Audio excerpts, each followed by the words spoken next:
Well, hello everybody out there in, we used to say TV land, but this old, in virtual land, in internet land, or however we want to describe this. John's old. Yeah, very. Yeah, let's get launched by praying, and then we'll deal with the leftover question that we have, and we'll see where we go from there. Would you like to start us? I guess I have to say yes. Well, you can say no, then you'll close us. Avinu Malkeinu, we thank you and praise you that you've brought us safely through another day. Help us as we study your word.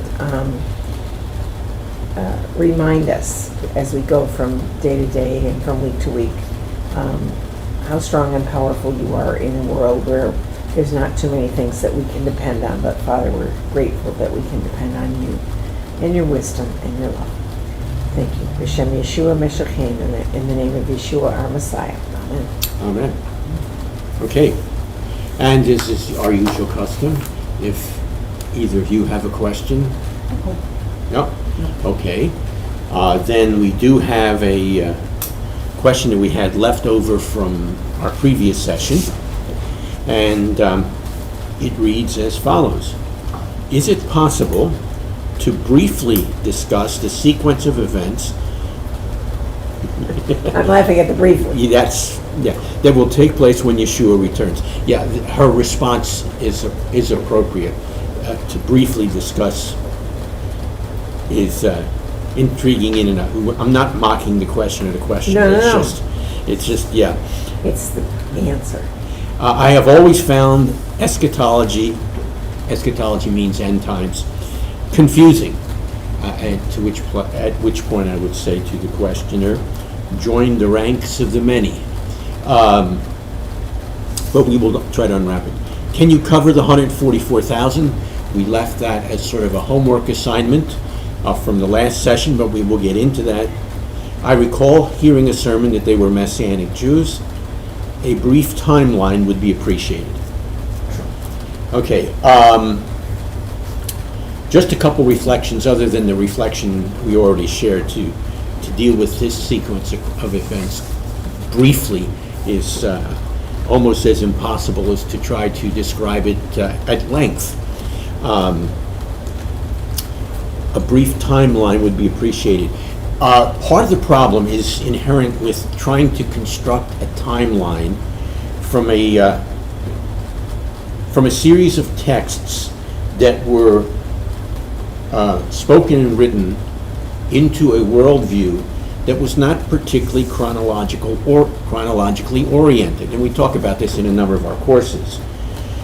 In our world, we tend to stress time and chronology. The world in which the Bible was written and read did not have that as a particular focus. So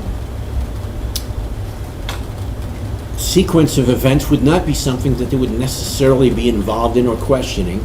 They would be more involved in a description of events. They were more event-oriented than time-oriented. And you can see this reflected quite clearly among other places in the book of Revelation. The book of Revelation, as a number of people have pointed out, is not set up chronologically. It is set up as a series of events cycling through. So we could say that Revelation operates not chronologically, but cyclically. I'm going to take your word for that. Okay. I thought you were going to reflect on something. No. And it is not only is it cyclical, and I bring in the book of Revelation because anytime you talk about eschatology, that's where most people tend to start. That's not where they should start. That should be where they would end. And sometimes when you're in the book of Revelation, you're at your end, at least as far as trying to think through things. I'll get into the context of Revelation in a minute. But as you look at the book of Revelation, there are a couple things that have been noted by scholars in the past, and that is that there are reflections of previous events. Some have noticed sort of a hinting or referencing to a number of the plagues that came on Egypt. So that's just to give you one sort of example. And what seems to happen is you get a description of events, and then a little later you come back to another perspective or possibly description of the same events or similar events. So you're trying to piece together these cycling through kinds of events and trying to make some sense as to where they're heading, if you want to call it that way, chronologically. By the way, many, many years ago, in fact, around the time that this synagogue began, we were leading at that time 2 or 3 different Bible studies. And for one of the more intensive study, the group asked, after we introduced them to the basics of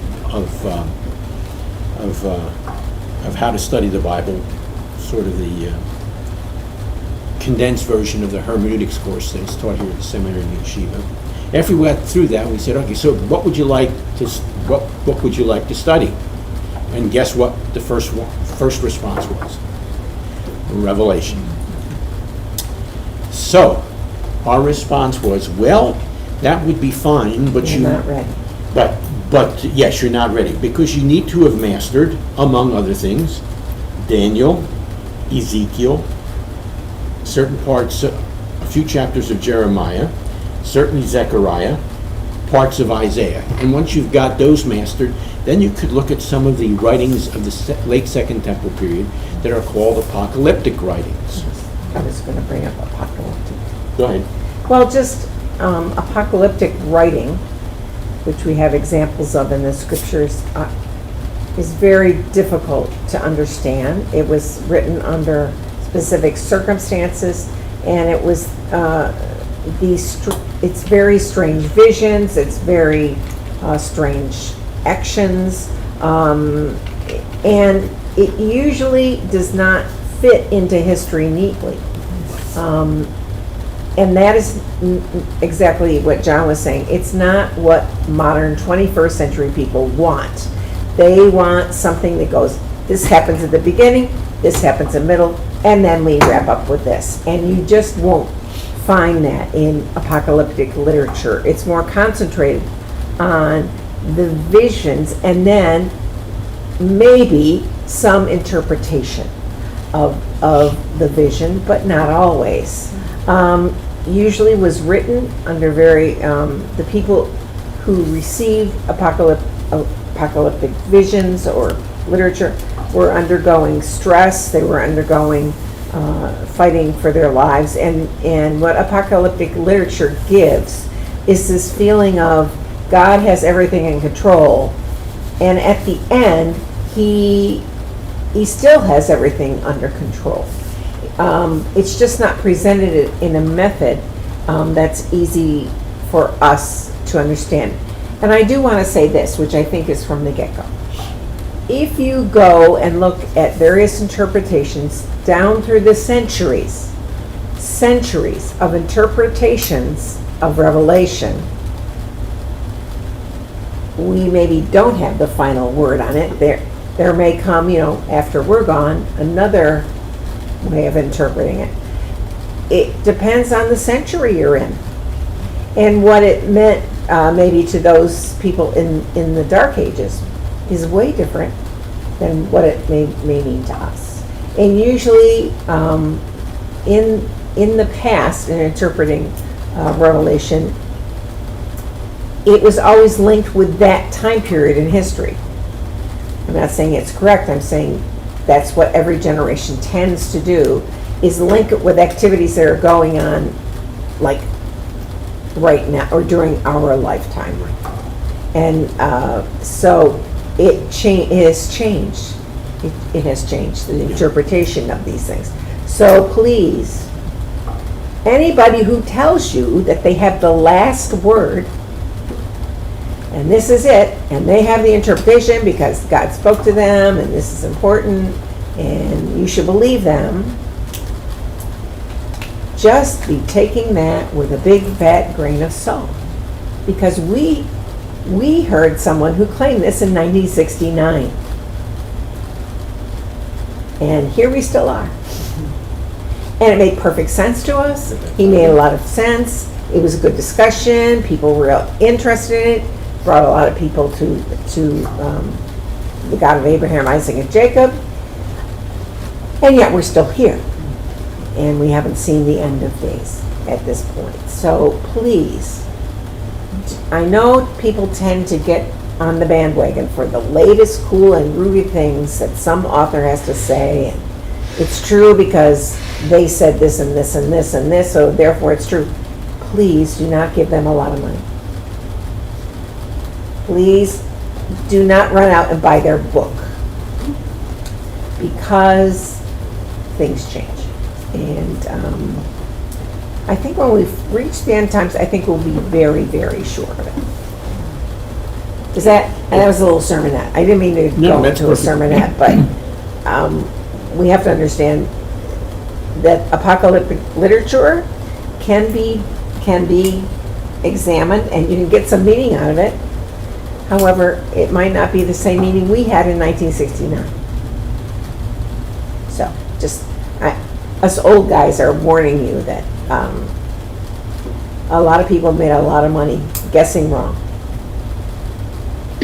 Excuse me, can you give an example of one book of apocalyptic Oh, okay. apocalyptic, you know what I mean, literature? Yeah. Well, you have Revelation. Yeah. You have Zechariah. Oh, are you talking about extra biblical? Yeah. Ah, gotcha. Ah, you mean interpretations? No, some of the apocalyptic literature of the Second Temple period. Oh yeah, that would be you. Yeah, I was trying to think. Interestingly enough, one of them is called the Apocalypse of Baruch. Baruch was Jeremiah's Secretary. Amanuensis, Yeah, but secretary secretary. works. That's late or possibly just post Second Temple period.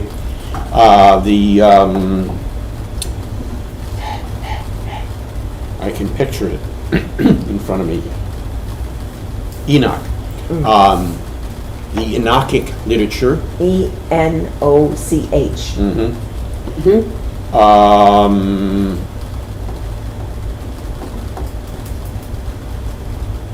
Another one or two may pop into my mind, but I'm drawing in my mind. Did the Dead Sea Scroll community have? Dead Sea Scroll did not have much, if any, apocalyptic literature as such. Among the scrolls there was some, but it wasn't necessarily indigenous to the scroll community as opposed to literature that they had collected. Yeah, I think the primary one is probably First Enoch, but there are others as well. And again, I'd have to give that a little more thought. Okay, well, that's fine. But no, it's not fine. It's an entree into a commercial. Not in the fall semester, but in the spring semester, I will be teaching a course that is called either Jewish Roots and Foundations of Scripture 2 or the Apostolic Writings. And during that course, I will briefly survey some of the Second Temple literature, and I will point out some of the apocalyptic literature as part of that. So you'll get a fuller rendering of that. Jessica, can we swing the camera to catch that map? Because I want to illustrate something else from the book of Revelation, and then... Podium and Patrice's purse are in the way, so. The podium's in the way. You can pull the map back. All right, you want to? Can we now see it? Okay, good. Yeah, pull All it right. forward a little bit, dear. Can you pull it forward a little bit? No, that doesn't bother us. Pull the map forward. I know, I can't pull it forward. Oh, because it's, yeah, that's way better. Okay, how's that? Yes, better. How about we do that even? Okay, in the book of Revelation. Oops. That was my purse. I'll get it. In the book of Revelation, you have, not in the first chapter, but in chapters 2 and 3, something that's frequently referred to as the letters to the seven churches. And a lot of people who look at the book of Revelation think that that is part of the prophetic history to come related to the future, some sort of a prediction of a future timeline. But if you look at the places that are mentioned in the book of Revelation, and they are mentioned in order, in case you're wondering what this is, I think you can gather where we're at. We're looking at Israel. We're looking at what now is Turkey. And over here we move on into Iraq and Iran. Syria's in here as well. But as you look at the map, and you look at the places in their name, the cities that are mentioned in Revelation 2 and 3 are mentioned in a specific order. And if you check out the order, you'll find that they are, as I'm sort of fingering, I'm not giving the exact cities, but I'm sort of spotting them for you so you can see what's happening.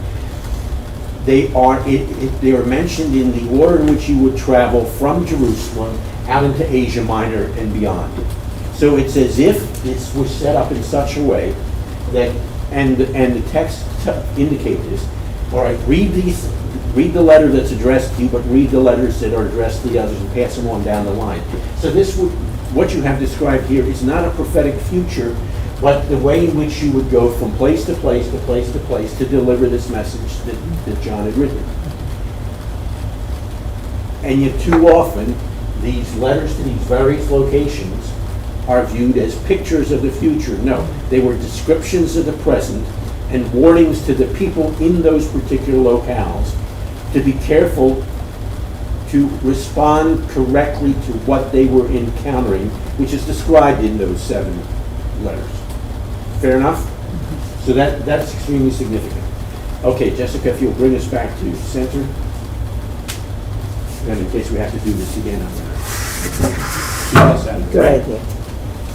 Okay, so that's another insight into the book of Revelation that is often misunderstood. Okay, now, I want to say this somewhat humorously, but also as a springboard to begin to answer this question a little more fully. Frequently, when people think about the book of Revelation, one of the first images that pop into their minds are the 4 horsemen of the apocalypse, since we talked about apocalyptic literature. And each of them is associated with something catastrophic that's going to take place in the world. Now, here's the problem. If you look at those 4 horsemen, those catastrophic things have taken place frequently in the world. And the way in which Revelation seems to describe it is that these will now not just happen as in periodically, but will converge in a very special and dramatic and climactic way. We used to have, and we haven't had a recent discussion, with our daughter Eve. Yeah. Would you want to pick up She's with a that? great theologian Yeah. in her own right. Well, I don't know if I can explain it in context. So, John John had, their family had a very dear, like a grandmother figure. She was not related to the family, but she was revered and lived with the Fisher family, especially in her later years. And her name was Mady. She's Hungarian. And so when the kids, our kids, used to ask us, when is Yeshua coming back? That's how they term that. You guys, we can't really know. We can't really know when he'll come back. So we went through that for a couple of years, and then I finally said one day, I said, well, remember Mady? I think God is not going to make her go through something terrible in the world, because she already went through the Holocaust and the Cold War and many very disastrous things. And so when Mady dies, then it'll be time for Yeshua to come back, seeing that she was a rather old lady. So she died, and Yeshua still didn't come back. And so now we're still taking that sort of timeline as when will Yeshua return. And our daughter says, in the past 8 to 10 years, there have been many catastrophes in the world that have seemed like oh, we're never going to come back from this kind of thing. And she starts saying, how many horsemen of the apocalypse have already left the stable? In other words, how many are now moving? And so now, what are we up to now? Almost 3? No, I thought we decided the last time we had cleared 3. Okay, Maybe so 3. far the count is 3. Or possibly have 3, left yeah. the stable. Yeah. What that means, I'm not exactly sure, and how long it's going to be until the 4th one comes. There's really sort of no way of knowing at this point, but it's just a family joke. But trust me when I say, in 1969, we thought it would happen within 2 years, because everything lined up, especially according to this one author. So we really thought that he was going to return in the early 1970s, and yet no. So. Yeah, and I actually think that the last time we brought this up, we even theorized that perhaps 3.5 of the 4 horsemen were abroad. So, all of that kind of response, plus the questions that come up, are usually predicated on looking at the world in which we live and how horrible it has become and is becoming. And different kinds of people have different kinds of expectations as to what the signs of the end times are going to be like, the horrible things that are going to be happening. In other words, things keep getting worse. But that's sort of a subjective kind of thing. Things keep getting worse for whom and where. Give you a couple historical examples. Some of you may or may not have remembered your history well enough to be familiar with the name Mussolini. In his day and age, there were people who were preaching that Mussolini was the Antichrist. And they could prove it to you mathematically by assigning letters of his name to, assigning numbers to the letters of his name, and then preach about it in their church. So this is during World War II. And given the circumstances of World War II and the ugliness of what Mussolini did, not only to Jews but also to people in general, that made sense to a lot of people. But guess what? He wasn't the Antichrist. Now, closer to our day and age, there was another person that was frequently suggested as the person who could be the Antichrist. His name is Henry Kissinger. Still alive. He's still around, but guess what? It ain't him. It's not him either. All right? But yet people would almost obsess about this. They'd be so fascinated and focused on this that they assumed that he was the one. Now, sometime after we moved into the Florida area, we moved down here in the early 80s, somewhat shortly thereafter, there was a best-selling book that came out. And it was called 88 Reasons for Jesus' Return in 1988. That seemed to fit really nicely. Well, the author made a lot of money on it because it became a best-selling book. Now, I don't know how they did it, but some of the people who were involved with religious radio and TV down here in the Tampa Bay area were able to secure an interview with this author. And because I had appeared on some of their programs before, they asked if I would be part of the interview as well and interact with this author. And somewhere in somebody's dusty library, that interview is still hanging around, I would think, unless they destroyed all those records. And so we had our back and forth, and I raised the objections that I felt were significant objections to this man at the end. I asked, so what are you going to do when we reach 1989 and Yeshua hasn't returned? And I forget exactly what he said. But it seemed to answer the question somewhat. But you know what he did? He wrote another book, 89 Reasons for Jesus' Return in 1989. That book did not sell anywhere near as well as the first book, and for obvious reasons. But that just shows, and look, we're talking about people who were serious about Scripture, serious about a relationship with God, but they were seriously wrong. This is not just part of the distant past. I would say in the last dozen years, there were those who thought that Barack Obama, having become president, was somehow related to or the Antichrist, and they based it on the fact, well, some of it was based, unfortunately, I think, on racial prejudice, and some of it was based on political animosity, but it was theoretically based on the meaning of his name, Barak. It was supposed to be somehow connected with the Hebrew word for lightning. Yeah, too bad. We needed to talk to Deborah. Deborah had a friend named Barak in the book of Judges, and he was a great guy. He was a great guy. He was a great guy. He was not a Muslim terrorist.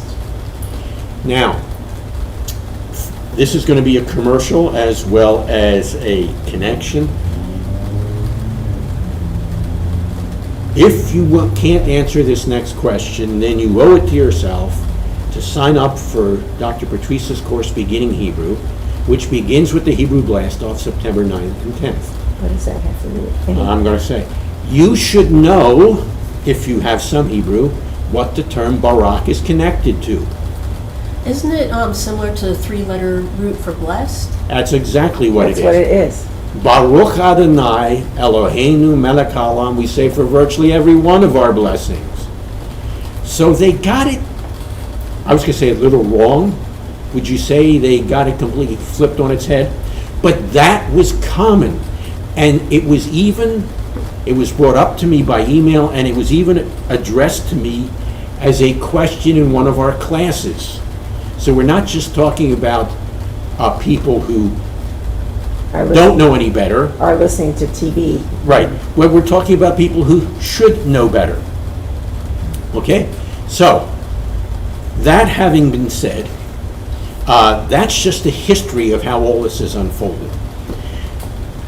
There are, in fact, some indicators, some clear indicators of what would take place prior to what we would call the end times. Well, Yes. I just want to make a short statement. Yes. There is nothing that has to happen for Yeshua to return.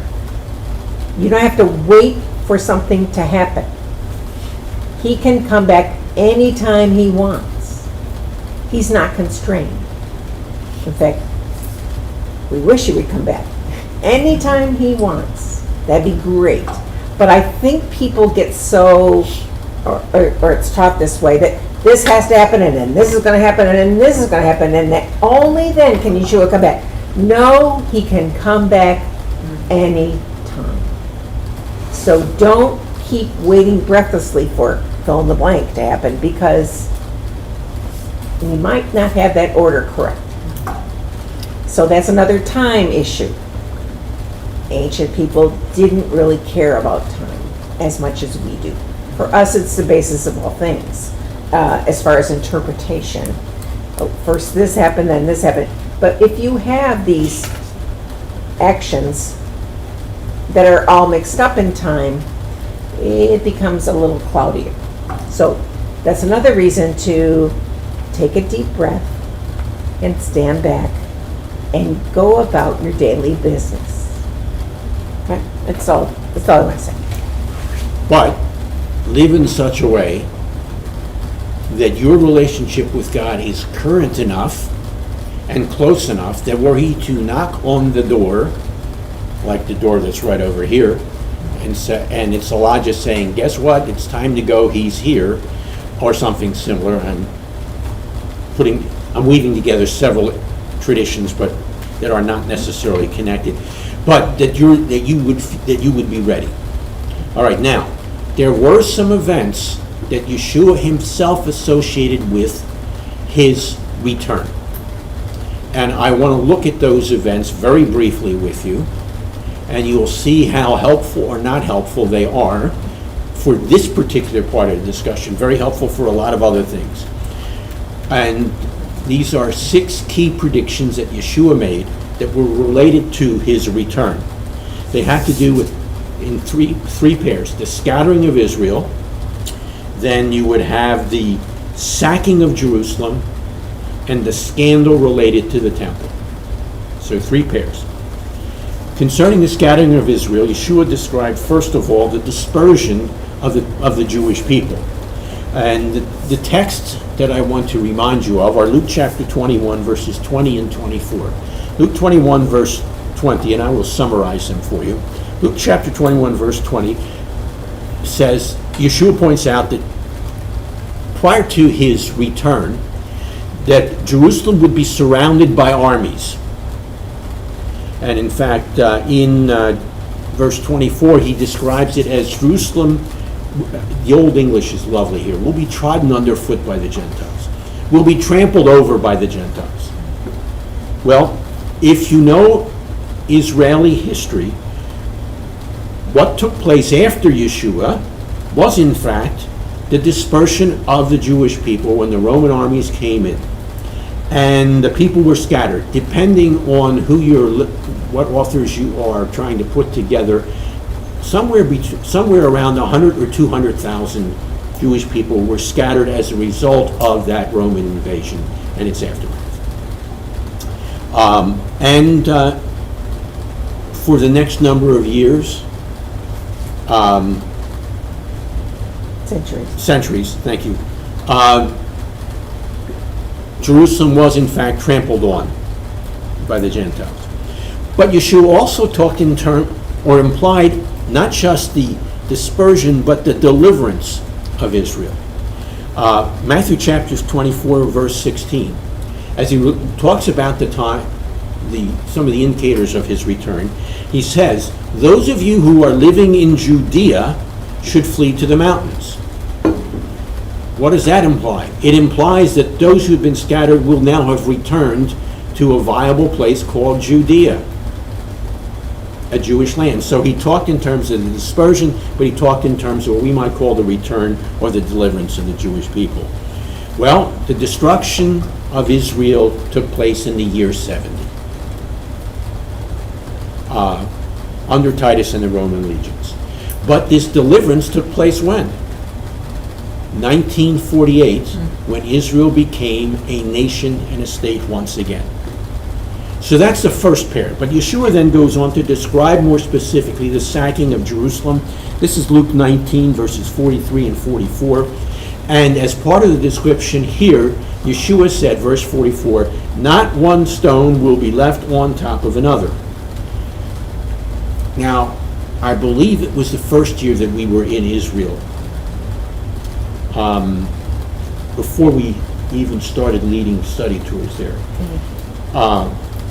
It was either then or our first study tour. We were at the corner of the Temple Mount wall, the southeast corner. On the ground, not up Not up, high, but on the we were ground. down on the ground. And I can still picture our guide at that time. And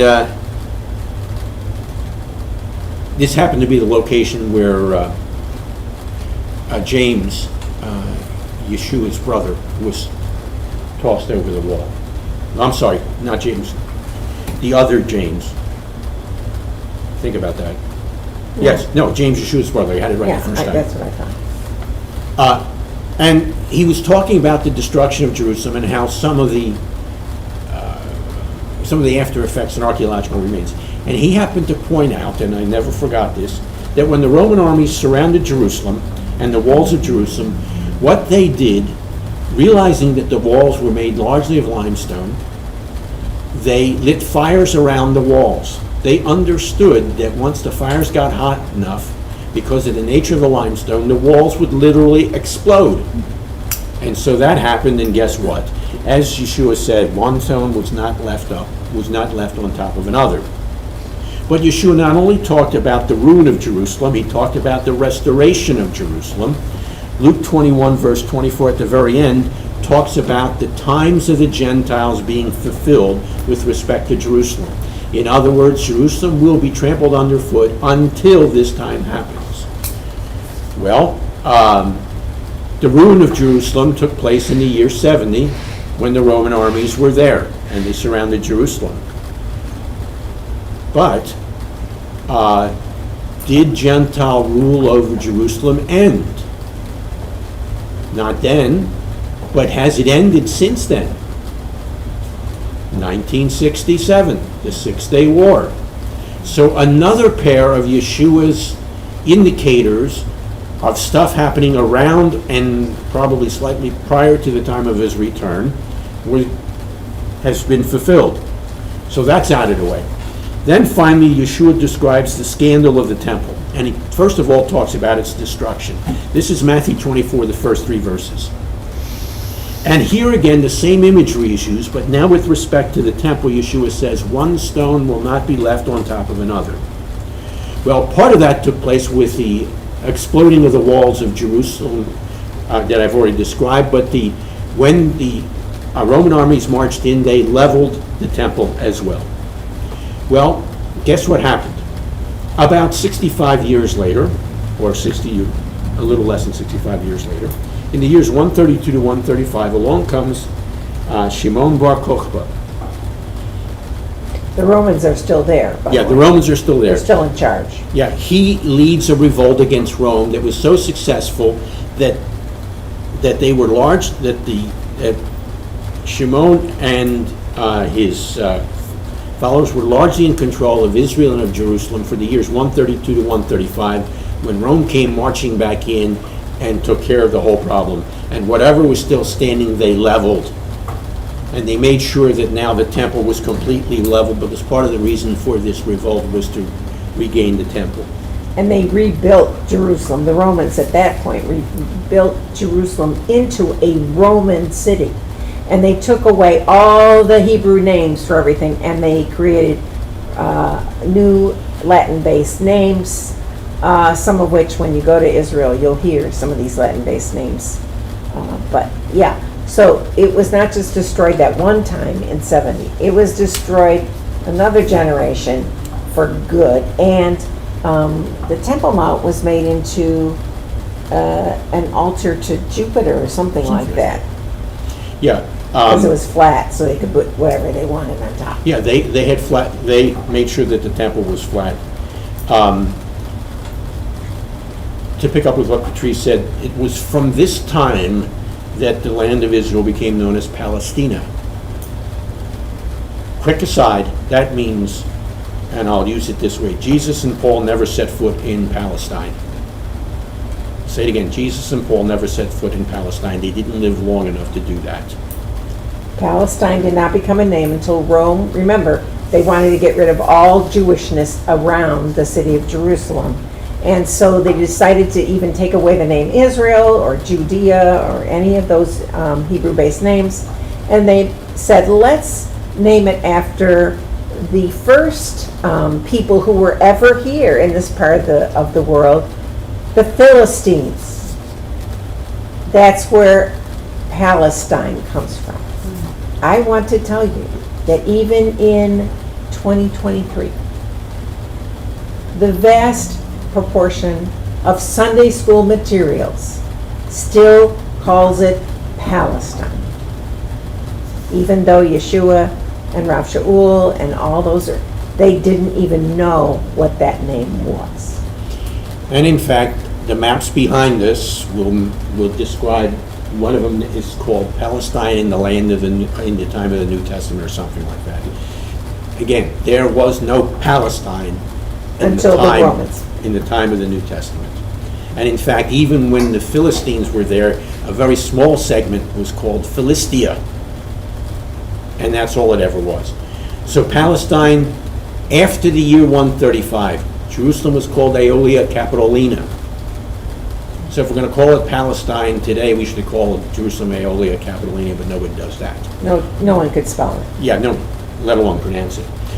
But there's one other thing I want to say about this one stone not being left on top of another.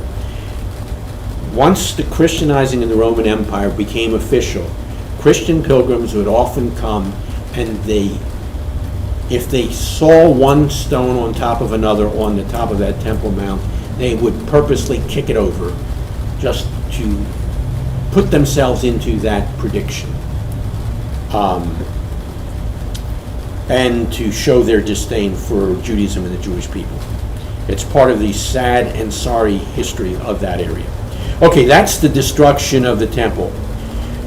Matthew 24:15 describes the desolation of the temple that would occur in conjunction with Yeshua's return.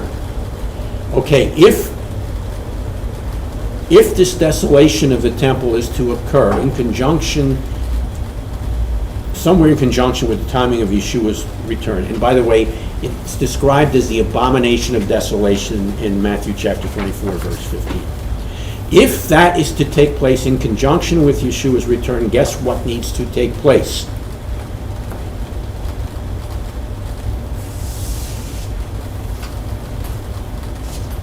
Well, I'll let you We think. need a temple. Thank you. All right, now, some background. The abomination of desolation was originally prophesied in Daniel chapter 11, verses 31 and following. He predicted that it would take place during the time of the Maccabees, the original Hanukkah. And in keeping with this, roughly a contemporary of Yeshua, Josephus, the great Jewish historian, in fact labels the character that occurs in Daniel chapter 11 who causes the abomination of desolation. He identifies him with Antiochus. You remember the Antiochus of the Hanukkah story. And he says, what Daniel predicted here is what took place under Antiochus. And that does fit the flow of the prediction of Daniel. Because when Daniel was writing, the first temple was destroyed. It had not been rebuilt yet. And yet Daniel describes something that would take place on a rebuilt temple, namely the second temple. And the way in which the abomination of desolation is described fits very nicely with what Antiochus did. Remember? Part of what happened as a result that produced the response of Hanukkah and the Maccabees is that the altar in Jerusalem, on that altar, pigs were being offered. And they were being offered not to God, but to Zeus. Now, that took place historically. That temple was destroyed. If Yeshua is now describing another abomination of desolation, then as Barbara pointed out, there has to be a temple that gets desolated. Does that make sense? So he predicts another one. The prediction is based, or is in conjunction with Daniel 9:27. Daniel 9:24-27 is the prediction of what is often called the 70 weeks that are related to the coming of the Messiah. And in Daniel chapter 9, verse 27, it says, after the Messiah has come, and after the Messiah has died, then another prince will arise, and he'll make a treaty. And about a treaty for a week. And halfway through that week, he will violate that treaty and produce the abomination of desolation. That's what Yeshua is referring to. And he uses the same term, Daniel uses the same terms in chapter 9 that he would later use in chapter 11 to describe the earlier abomination of desolation. Fair enough? So there's going to happen something significant will happen in a temple of the Jewish people in Jerusalem that is functioning as a temple that then gets desolated in this fashion Yeshua describes. So that means that in conjunction somehow with Yeshua's return, the temple has to be rebuilt again. By the way, you need to understand that the term week or weeks in Daniel 9, this is part of, thank you, this is a commercial.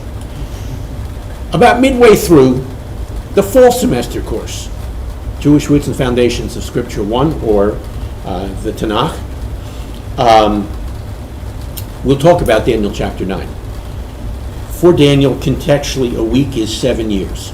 So there'll be a treaty that's set up supposedly for 7 years, and halfway through the 7 years, this abomination of desolation will occur.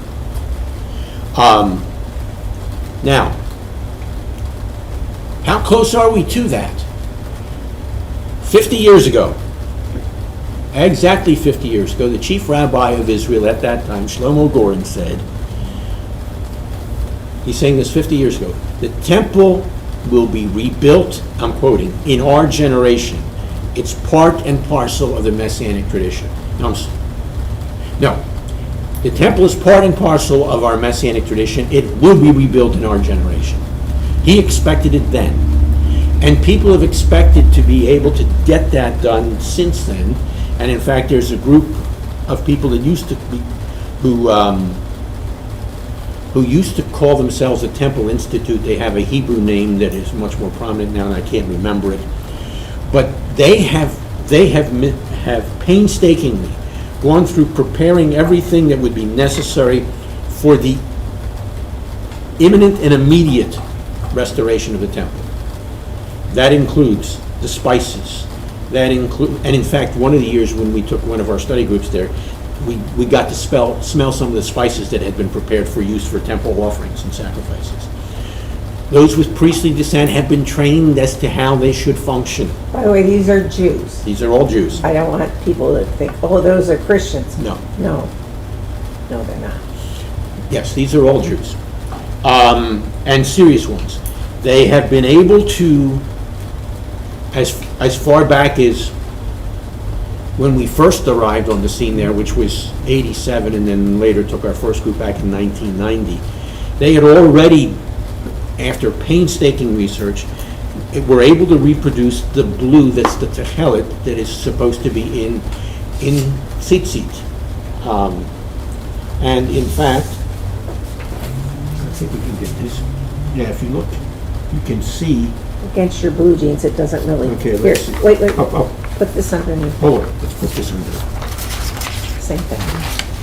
with no print. Okay, you can see the blue. Okay,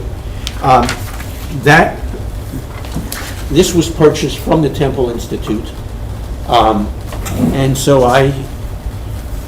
since that time, I've been wearing blue in my tzitzit. But this was how painstakingly they prepared for the coming.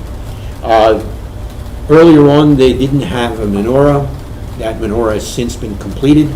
So they've got the high priest's garments, the whole package. So everything's on the verge of being fulfilled, but there's a major problem, right? Something else is sitting on the top of the Temple Mount. And that something else has got to be adjusted to. Now, there are those who in the past 40 or 50 years have tried to make a case for the fact that the Dome of the Rock is in the wrong place. That in fact it's somewhat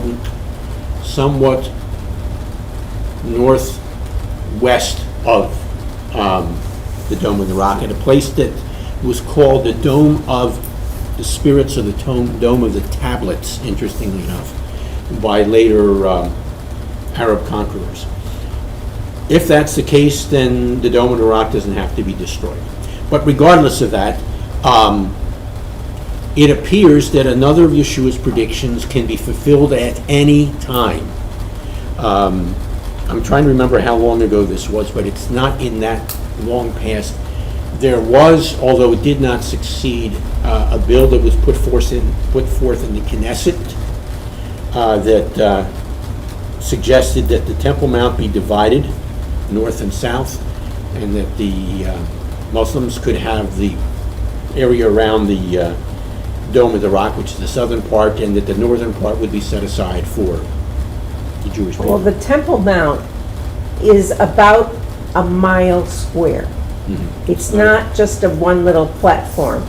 It's 640 acres is a square mile, and it's right around 640 acres in the middle of the city. So there's plenty of room on that platform, but at this point, Jews are just allowed up there, actually anybody's allowed up there, at the behest of the Muslim Leadership Council of Jerusalem. They are the ones who control the Temple Mount at this point. And they, as you can imagine, they get crabby if groups of people try to come up there and, lay out the place where they think the temple's going to be built. That will not do anything very good for world peace. And in fact, building on what Patrice just said, no groups other than Muslims are allowed on the Temple Mount to do any kind of worship or prayer.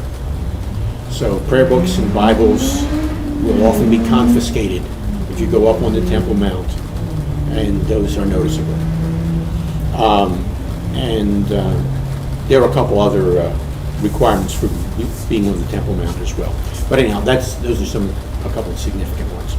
So is it possible that the Dome of the Rock would not have to be taken down? Yes, it is. Was a bill put forth in the Knesset to divide the area before? Yes, it didn't get anywhere, because obviously it has major political ramifications. But you can see that it would not be too far-fetched to think that something could happen up on that Temple Mount that would enable the last of these 6 indicators of Yeshua to be fulfilled very, very rapidly. Hey, look, it was, I think, in the 1980s that some non-Jewish dude from Australia was caught just before he tried to blow up the Dome of the Rock. Now, like I said, it was a non-Jewish guy, which was a good thing for us and for Israelis. Had it been otherwise, it could have been really nasty. But anyhow, so could somebody like that get through one of these times? Could the wrong drone land in the wrong place with the wrong kind of explosives on it? Yeah, you could see all kinds of ways that this could take place. But all that's speculation. The main point is, stuff is in place that needs to be in place. I'm going to suggest that if you hear credible reports that the temple is now in process of being rebuilt, then it's time to pack your bags or knapsacks, because you can expect Yeshua, if he's not already here by that time. Okay, but I'm going to give something that I sort of sussed out Please. from history. All right, many people think, 586, Jerusalem is destroyed by the Babylonians, including Solomon's temple is destroyed at that point, and Jerusalem becomes an abandoned city. There were people there, but it was an abandoned city. The buildings were all gone, and so anybody who lived there had to live in caves or in other areas carved out of rocks. That didn't happen, and we commemorate that, we understand that. And then is the time of the Babylonian captivity, where the vast majority of Jews are in Babylon. And then there comes that decree from Cyrus, who says it's not just about the Jews, it's any peoples that the Babylonian Empire have captured can return to their homeland. This is not just a Jewish thing. At this point, it was any nations that Babylon had defeated and held on to can go back to their home and can rebuild. And so the Jews, not very many, but a bunch of Jews came back. Here's what we know happened. It seems as if the very first group of Jews who got back to Jerusalem, probably even before they unrolled their bedrolls for the night, started the sacrifice system again as soon as they could. And you may be saying, yeah, but Herod built the second temple. Well, Zerubbabel built a temple. What does that mean?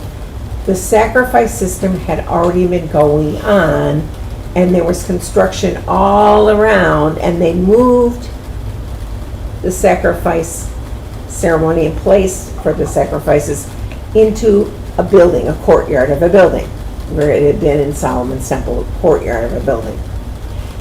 Then, when Herod makes his great announcement that he wants people to come to Jerusalem and spend all their tourist money, and he wants the whole world to come and see how beautiful Jerusalem is, and he rebuilds a working temple. In other words, the sacrifice system was already in place. It was there in Zerubbabel's temple, but he has that construction going on all around that area.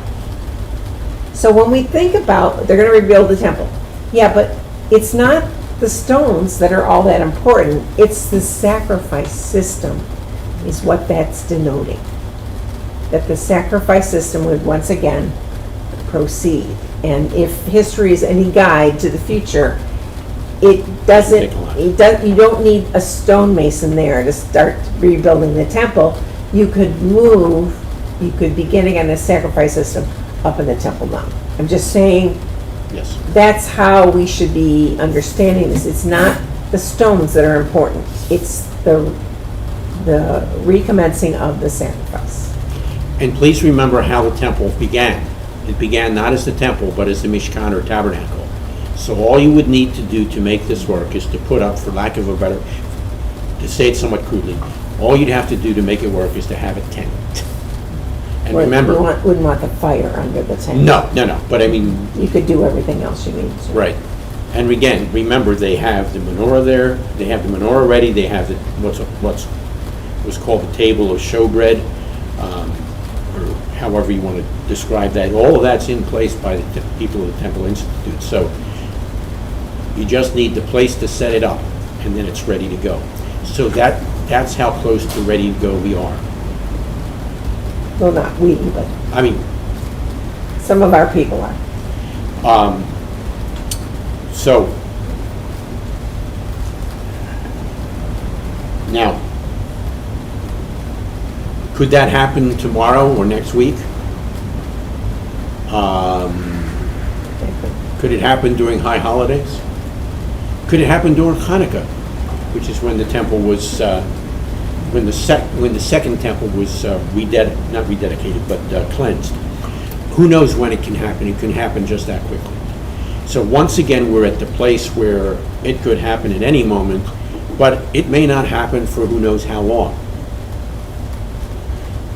That's the tension that's built in here. So we need to be on our toes as to living lives before God that are current, as I said in the beginning, but we also need to be aware that, yeah, these things could occur either now or could take could take some time down the road.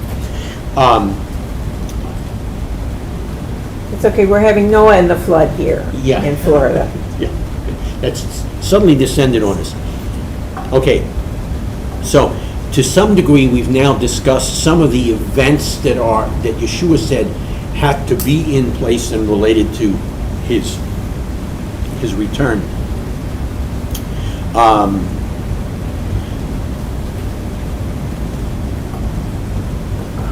Ultimately, now I'm going to get back to that in just a second.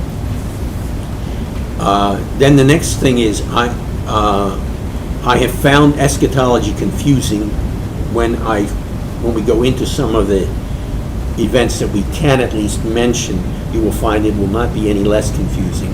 But it says, can you cover the 144,000? Did you look up the 144,000 in Revelation 7 and in Revelation 14, like we said? You didn't. Well, okay, here's what you would have found if you had. The reason it's 144,000 is because it's expressly, in both places, names the fact that 12,000 people from each of the 12 tribes will be doing something special on behalf of God. Okay, but that's even that number, because everybody knows if you've only got 12 tribes, you're missing a couple. Okay, I thought I'd just throw that in there. Dan's not mentioned. No. Is Levi included? In real- We would think it would be. It is, yes. But what Patrice has thrown into this package is Sorry.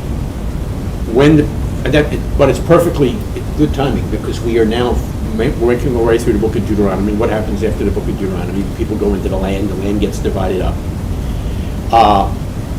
It gets divided up among the 12 tribes, but Levi doesn't get any. So then do we have 12 tribes or do we have 13? Well, this is part of Jewish math. At the end of the book of Genesis, Jacob takes his 2 grandsons, the sons of Joseph, and in effect, She's showing us the What's coming weather map. through. Looks somewhat like the problem in California Yeah. tonight. That which did- is coming right out of the ocean is coming this giant storm. So anyhow, he elevates the 2 sons of Joseph to tribal status.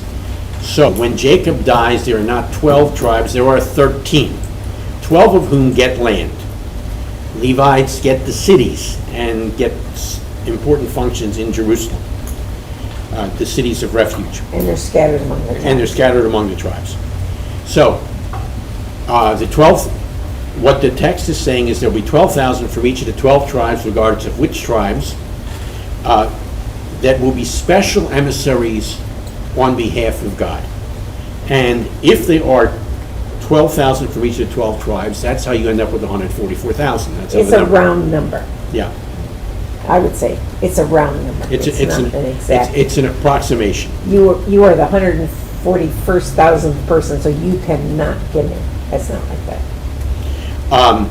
But the point is that from each of the tribes, God will have people, Jewish people, because the people from the tribes are Jewish people. There will be Jewish people who will be, in a very special way, spreading the message of God, particularly of Yeshua, among the people of the world at that time. So that's the 144,000. That's their mission, and that's who they are. All right? Are there any questions on that before we move on? If you talk to a Jehovah's Witness, Yeah. the Jehovah's Gonna go there, Witnesses were taught, part of their origin story is, they were taught that they were the 144,000. And that worked until there came more than 144,000 Jehovah's Witnesses, and now I believe that they just say, well, there's at least 144,000 Jehovah's Witnesses, but there'll be many other Jehovah's Witnesses. See how, if you take an exact number, then you sort of have to live up to that number, is what Western people think, but it's not that exact in ancient Middle Eastern activity. There's no CPAs back then. Yeah. Look, it means that it won't just be 14,000. It'll be something on the order of 144,000. It'll be something on the order of 12,000, but it will be from each of the 12 tribes. And the question went on to say, I recall hearing a sermon that they were Messianic Jews. The answer to that is yes. They are followers of Messiah, and so they're taking the Messianic message in that so-called end time or eschatological time period to those around them. Now, here's where some more events need to be put, at least described, and how they fit together. This is what is making eschatology confusing. And this is where the sequence of events becomes a little screwy. A very, very quick survey of theological positions on this. There are people who believe that when Yeshua returns, he will rule over the earth for 1,000 years. That's called the millennium. There are some people who believe that this reference to the millennium is just a figure of speech, so they are called amillennialists. They don't believe in a millennium. But millennialists further divide. There are some who believe that we've already gone through the 1,000 years. So we're post-millennialists. We're past the millennium. Already. And they describe certain things that happen, great things that have happened down through history that seem to match up with this. And then there are those of us, and we do describe ourselves as premillennialists. We believe the millennium hasn't taken place, that in fact Yeshua will actually rule on the throne of his father David from Jerusalem, and more on that and how that relates to the covenants that God made. That is an integral part of the fall semester course. So back again to a commercial. Now, the key texts that come to my mind that describe Yeshua, because Yeshua promised to return for his people. You see it illustrated in the parable. It's often called the parable of the 10 virgins. It's really the parable of 10 bridesmaids, because this was the bridal party. Matthew 24 and 25 have some of... Virginity really has nothing to do with it. However, the King James guys, they evidently thought that was really important. Yeah. So it would... you could call them maidens, but maiden has its own connections. They're bridesmaids. Bridesmaids, that's what we call it. It's a parable of the bridal party.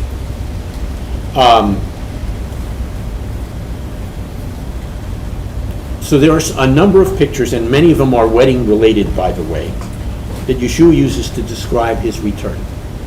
Now, as this was further understood, the key text that focused on his return, because as Yeshua promised in John chapter 14, I go away and I will make a place for you when I return again and take you to myself. Opening paragraph of John chapter 14. So that is Yeshua's promise. And then in Matthew 24 and 25, and in the Luke text and the ones I've shared with you already, some of the indicators that are part of the package of thinking in those terms. But they are further elaborated for us by the rabbi, Rav Shaul, in 1 Thessalonians 4, and if you're looking for exact texts, 1 Thessalonians 4:13 through 5:11 describe the return of Yeshua for his people. 1 Corinthians 15, verses 50 to 58 describe the return of Yeshua for his people. And 2 Thessalonians 2, verses 1 to 12 also talk about that same time period. Okay? You have now, within the camp of premillennialists, people who try to figure out when, in relationship to what is described as the Great Tribulation or the tribulation that would take place at this time, and a number of the prophets speak about it, Yeshua references it as well. When, in relationship to the period of tribulation, will Yeshua come? The period of tribulation is described as 7 years. It's partly based on what is found in Daniel chapter 9, verse 27, which I've described for you already, elaborated on in some of these other texts, including Revelation. Okay. When during this 7-year period called the tribulation does Yeshua return? There are those who expect him to return before the 7 years start. Guess what they're called? Pre-tribulationists. There are those who think it will occur at the end of the 7-year period. They are called post-tribulationists. And there are some among us who think we'll split the difference and we'll be mid-tribulationists halfway through. But there's a reason for that, and that gets back to, among other texts, Daniel chapter 9, verse 27, where the abomination of desolation takes place in the middle of this week that Daniel describes as or relates to the tribulation period. So something striking is going to take place in the middle of the week, and our suggestion is, because there's evidence that it could be that Yeshua comes after the tribulation, evidence that he comes before the tribulation, why not split the difference? He comes partway through the tribulation, halfway through, in conjunction with the events of Daniel 9, verse 27, when the abomination of desolation is set up. So that's how we view it, and we being us, as far as we come. We weren't always mid-tribulationists. Most people are either pre or post-tribulationists. There's a whole group of people now that are, I forget what they call themselves, it went right out of my mind, who are not quite post-tribulationists. They feel that Yeshua comes toward the end of the tribulation, but before the tribulation is over. So they're not mid-tribulationists. They're not post-tribulationists. They're just another group trying to make these things work out. Let me make one point. So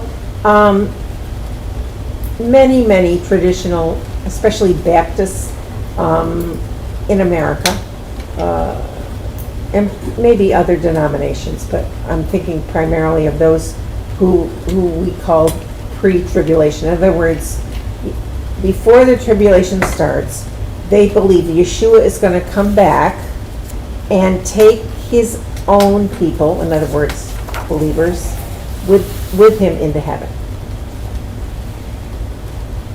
Unfortunately, let's think through what that means and what's underneath some of the people. None of us wants to go through the tribulation. Could we all agree with that? Unless you do. And if you do, we'll pray for you, because it won't be easy.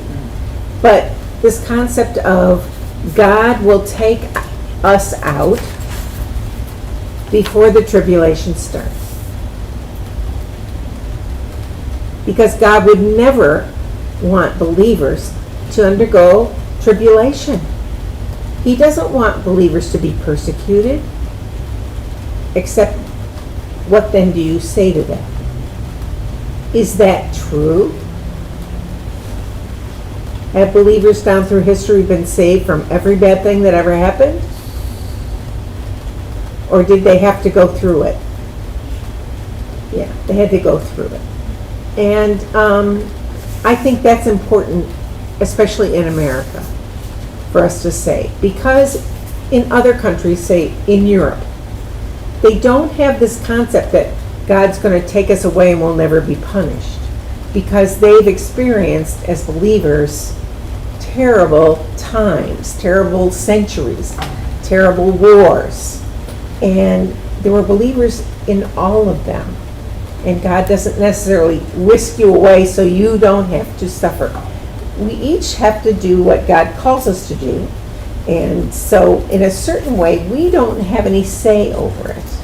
But I think it's important to not give an impression that God would never let us be persecuted. Well, I wish you would have said that about John's family. I wish you would have said that during World War I. I wish you would, but it didn't happen that way. And I think, especially Americans like to say that. Oh, God doesn't punish us. Everything's great and groovy. Well, that's not so true around the world for believers. And I think that's one thing to keep in mind. The idea that God may have something for us, and it might not be easy. It might be terrible. Personally, I don't understand how people like your family and other Holocaust survivors, they must have thought it was the end of the world. They must have. Because if you live through that, even if you're not Jewish, but you saw what was going on, we would all say, I can't imagine anything worse. That we must be in the tribulation kind of thing. And yet, evidently not. So, and we know from the way Scripture, I just want to say, interprets itself, that things don't get easier in history. Things get harder. Things get more complicated. Evil continues to increase. Every now and then we're able to push back evil, but in general, down through the centuries, evil has increased. And it really is, I think, important for us to keep that in the back of our minds. What are you looking at? I was going to read one of these texts, but go ahead. No, I'm done. Okay. All right, so we talked in terms of millennium, we've talked in terms of tribulation. And I've given you the various texts that are important here. I'm going to read from one of them and sort of use this as our conclusion. Before we get in the ark, Yeah. we're going to conclude. Still raining. All right. I don't want you to grieve like the rest of people who have no hope. We believe that Yeshua died and rose again. I'm reading 1 Thessalonians 4. And so we believe that God will bring with Yeshua those who've fallen asleep in him. In other words, those who have died before his return. According to the Lord's own word, we tell you that we who are still alive, but are left till the coming of the Lord, will certainly not precede those who have fallen asleep. Right? So, saying Just because people have died and the Lord hasn't come, they're not going to lose out on this. Okay? For the Lord himself will come down from the heavens with a loud command and the voice of the archangel and with the shofar call of God. The shofar sort of got in there, didn't it? So maybe it's on a Rosh Chodesh. Maybe it's on Rosh Hashanah. Who knows? Okay. We'll have some speculations during that fall semester course. For the Lord himself will come down from heaven with a loud command, with the voice of the archangel, and with the shofar call of God, and the dead in the Messiah will rise, and those who are still alive and are left will be caught up together with them in the clouds to meet the Lord in the air, and so we will be with the Lord forever. So encourage one another with these words. And then he goes on to spell some more of this out and says, don't just encourage one another with these words. Make sure you live in light of this impending reality. So it appears that Yeshua is going to come, and along with him those who have died before us and those who are still alive will be caught up to meet him where? Not on the earth, but in the clouds. And then as the other texts unfold, those of us who hold to the tribulation period kind of events say that then that group will come and be part of the kingdom that Yeshua sets up on earth. Now, if you're a pre-tribulationist, all this takes place at the beginning of the tribulation. If you're a mid-tribulationist, this takes place in the middle of the tribulation, and then we will, for both pre-tribulationists and mid-tribulationists, we spend either 3.5 or 7 years waiting for the rest of the tribulation to unfold. For post-tribulationists, this occurs at the end of the tribulation, and when everybody's gathered together, then now they descend, although this text doesn't talk about descending, but they will descend and be there as Yeshua sets up his kingdom on earth and begins the millennium. So, those are the major positions, and there are all kinds of variations, but those are the major positions on what we would call the sequence of events, or the description of the events, however they will sequence, related to Yeshua's return. So, the other texts that I gave you, going on into chapter 5 of 1 Thessalonians, 1 Corinthians 15, 2 Thessalonians 2, I think all fit into this description. How they fit in. One of the things we learn about prophecy, and I shared this with someone just last night, or the day before, as well as the day before. Prophecy is very specifically predictive. But we only learn how specifically predictive it is when we are there during the events or looking back on the events. And we say, aha, now I see. That's what was meant by when you said that. Yes. Now I know. He or she. Here's how it's interpreted, or should intended to be interpreted. But this is what it appears. We are awaiting a time when Yeshua will come. He will grab those of us who are still alive. We'll join with those who have already died, and sometime thereafter, Yeshua will set up his actual kingdom on physical earth, specifically Jerusalem and Israel as the center of it all. Not the only place, but it's the center of it all. There's one other thing I was going to say about that. Okay. If you're a pre-tribulationist, since you don't know when the tribulation is going to occur, this can happen at any time. For those of us who are mid-tribulationists, what we could say theoretically is, once that covenant is sent up between God and whoever is this person who is often called theologically the Antichrist, once it's set up, then we can start the clock. 3.5 years later, Yeshua's going to be here. Except we don't know when it's the 3.5 years starts. That's the problem. There's no way of knowing. That's the problem. We will know when it hits the midpoint, because a covenant will be broken, the abomination of desolation will be set up. That's when that whole book series Left Behind happens. So, for those of us who are pre-tribulationists and mid-tribulationists, we don't know when it will take place. A post-tribulationist might know if they figured out that they are in year 7 of the tribulation. But things have gotten really bad in tribulational, as Patrice said earlier, down through the history and years of Yeshua's followers. There were people who lived and died before us who probably felt they were going through the tribulation. So even post-tribulationists might not know that this is now year 7. But when we all join Yeshua when he arrives, we will look back and look down on the earth and say, Of course. aha, that's how it works out. Of course. How could we have thought anything else? It all makes sense. All right, hopefully this makes some sense, but remember, I will build again on the questioner's question. I have always found eschatology confusing. So if you're confused, welcome to the group. And once again, anyone who says that they have it all Figured figured out. out, please don't give them money. Please don't buy their book. Anyone who says Obama is in the Psalms, please don't buy their book. America is not in the Bible. No. But see, there are people who don't consciously understand that.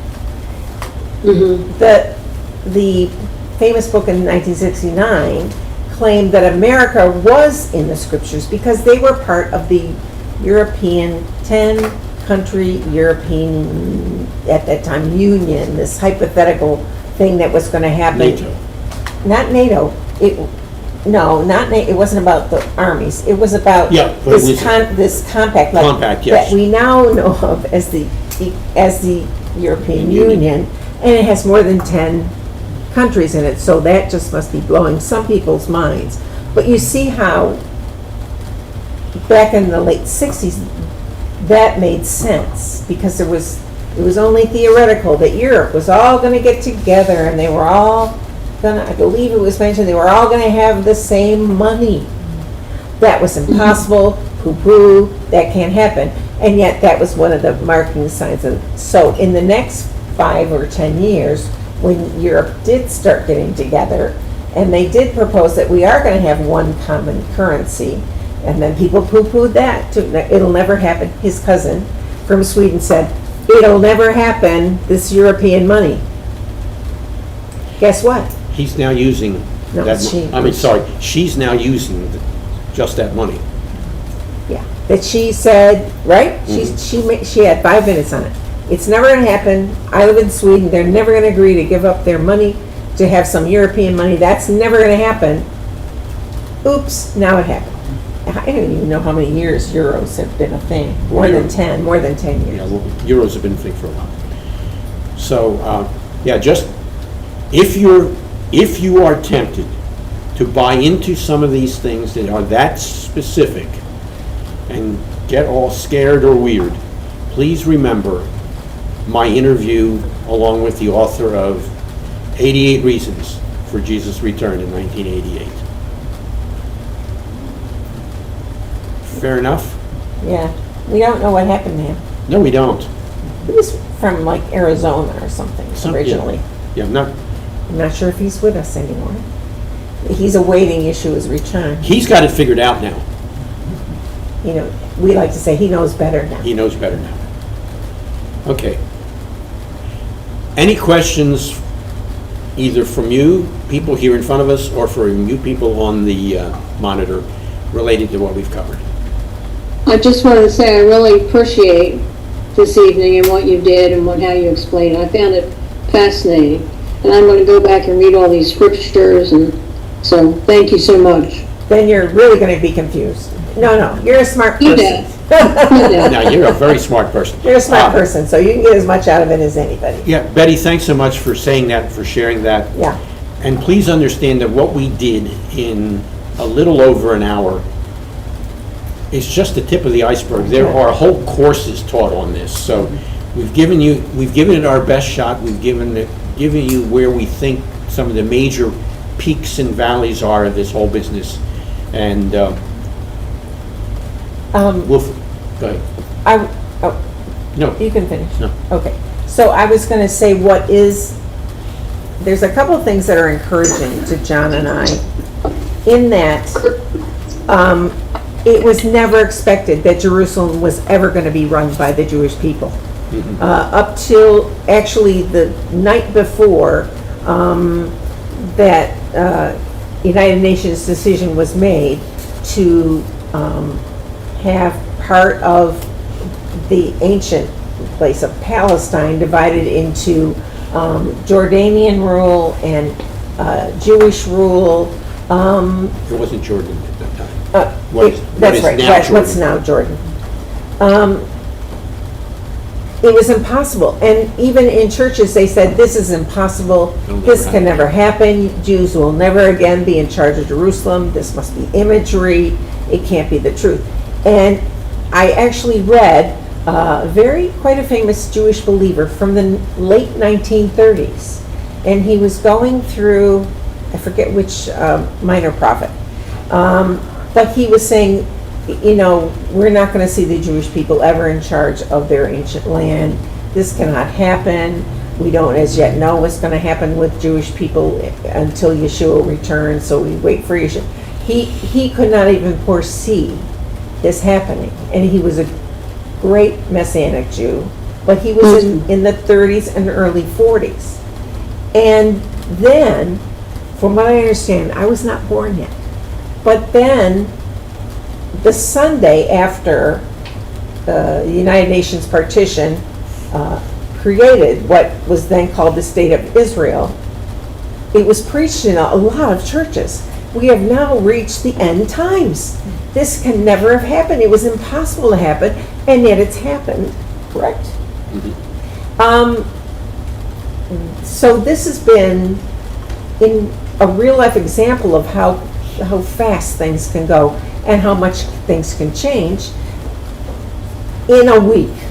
How much world affairs can change and totally flip the story, and would never have dreamed that this would happen in modern people's lifetimes. Do you want to talk about the times of the Gentiles? Are you referring to the 6-day war? Yeah, that's part of it, but Okay. just in general. Yeah. All right. The UN voted that in, if I remember right, November 1947. On what we now know of as Yom HaAtzmaut, Israel declared its own independence in May of 1948. Independence Day. Independence Day.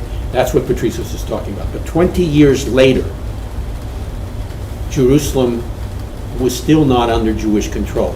And then along came the 6-day war. And in 6 days, the whole thing flipped. Again. Jerusalem was, from 1948, but before that, under Jordanian rule. The whole old city of Jerusalem, you couldn't go in it. It was forbidden. It was part of an Arab country. And then, after the 6-day war, the old city of Jerusalem was taken by the Israelis. And the Temple Mount was taken by the Israelis. And then you could say Jerusalem really was under Jewish control. But that was the first time since the year 70 AD that Jerusalem was under Jewish control. And so then people are going, what is happening now? Whoa. And yet we've seen a lag. Yeshua did not return that week. We've seen a lag. But I was thinking the verse that says this will happen until the times of the Gentiles have come to an end. What verse is that? I think that's the one we're referring to in Luke 21. Luke 21, you should look at. So, we think, not as a tenet of our faith, but we think that the times of the Gentiles were Brought to an end. brought to an end in 1967 during the Six-Day War. I'm sorry, Gentiles. Yeah, Luke 21:24. It's not your time to be in charge anymore. And ever since 1967 has been the rise of the Messianic movement, and literally thousands of Jewish people have become believers in Yeshua. Not in churches, but in understanding that you can be Jewish and still worship in Jewish ways without contradicting Judaism at all. And that has taken place since 1967. So are there things that we identify as markers, like bookmarks in various times? I think that's fair to say. Would you say that that would be something that we would have not foreseen when we were in 1972? Yeah, and 1967 produced a rash of books saying some of the same things that Patrice has just been pointing out, including a very major bestseller that impacted a lot of people. I will say that in the, I forget whether it's the Matthew texts or the Luke texts, I think it's the Matthew text, Yeshua said something about the generation that sees these things needs to be especially alert for the coming of the Son of Man. How long is a generation? People have tried to put a number on that as well, but guess what? He didn't put a number on it. But if you think in terms of generationally,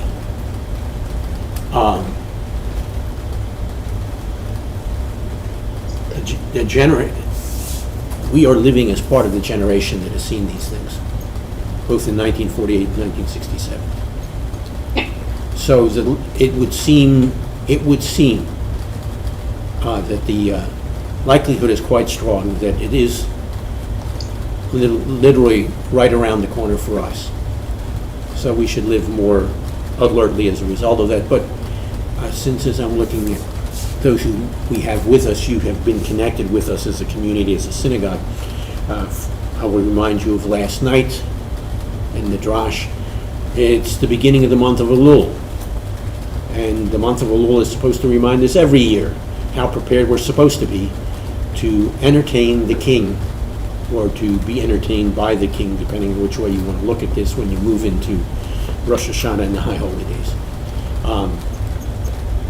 So, there you have it. That is a PS or epilogue to last night's Drash. Take the month of Elul seriously, not only because the high holidays are coming up, but seriously because who knows what else might be just around the corner.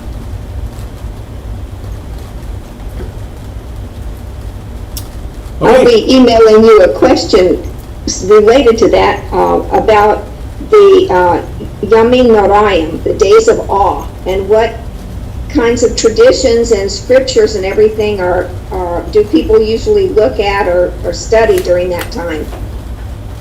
Well, I'm going to suggest, I will answer part of it, but we will certainly use that as part of our next Stump the Stars Jewish Style, which I believe will take place September 8th, just before High Holidays. But That's going to be during one of the blast-off days. oh, We can't have it. We go to a ball game that Saturday night. oops! Yeah. Thank you for pointing that out. Okay, never mind about that September 8th. In that case, when you get your synagogue newsletter, which I edited 2 days ago, Without looking at your calendar. without looking at my calendar, and I thought, oh, the Saturday before the high holidays hit will be a perfect time for our next stump. And when you get your calendar, whether you get it on paper or electronically, just put a big red or black X through that. Just think about it as TBD, to be determined. All right, then the likelihood is going to be, once the holidays hit, there will not be time to do a stump. So the next one will have to take place whenever it's listed for us in the calendar in October. Well, then you're going to be in Israel. No, no, I said All when right. it's listed in the calendar. Just to be determined. No, it's already determined. That I did remember from my calendar. So, but anyhow, so then what I'm going to say now, Barbara, is even more important. Google Yamim Noraim, or better than that, Google it on myjewishlearning.com, Yeah, look on myjewishlearning.com. and they will give you a real nice breadth of information about that. If you can get a hold of something called the Jewish Catalog or the Second Jewish Catalog, classic texts that are now 50 years old, if you can get a hold of either one of those, they will have sections on the holidays, and they do a real good job of talking you through some of the traditions related to them. So, there you go. My Jewish Learning. And I have a question for tonight. There's a variation that I heard that I found really interesting on the tribulation. Looking at Exodus and considering that as a pattern that believers may experience the first half of the tribulation, but then the Lord will have a protective covering during the second half, which then it would be a post-tribulation situation. Have you heard of that, or what do you think of that? Well, if it's a second, what I would say is that sort of correlates with the fact that you do have echoes of Exodus in the book of Revelation.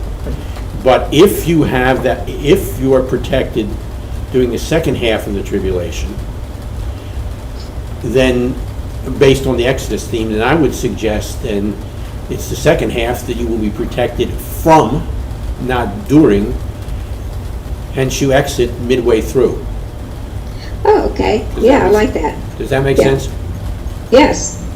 And to some degree, that principle works because the ancient people of Israel were protected from the death of the firstborn because they were under that specific protection as well. If they followed through on the slaying of the Passover lamb. So the imagery works in a broader sense as well as in a more specific sense. Thank you. Oh, you're welcome. Okay, then let's pray. And then we will see you during the holidays and even before as you join us for Shabbat services.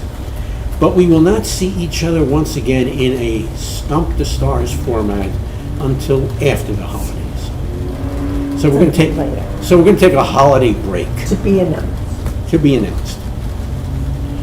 Father, thanks for the time you've allowed us to spend together just interacting with these very interesting and often confusing but certainly extraordinary events that we will get to experience in some way, shape, or form, but that they will actually occur. And we pray that we'll be prepared for whatever our parts are in that occurrence, and even now be actively preparing for the onset of the high holidays, and more importantly, regularly prepared to interact with you as we meet you daily as well as on special days such as Shabbat. Thank you for all who've joined us, those who will join us later on through YouTube or Vimeo, and we're grateful that you extended yourself in such a dramatic way to bring us to yourself so that we could be part of your family because of Yeshua.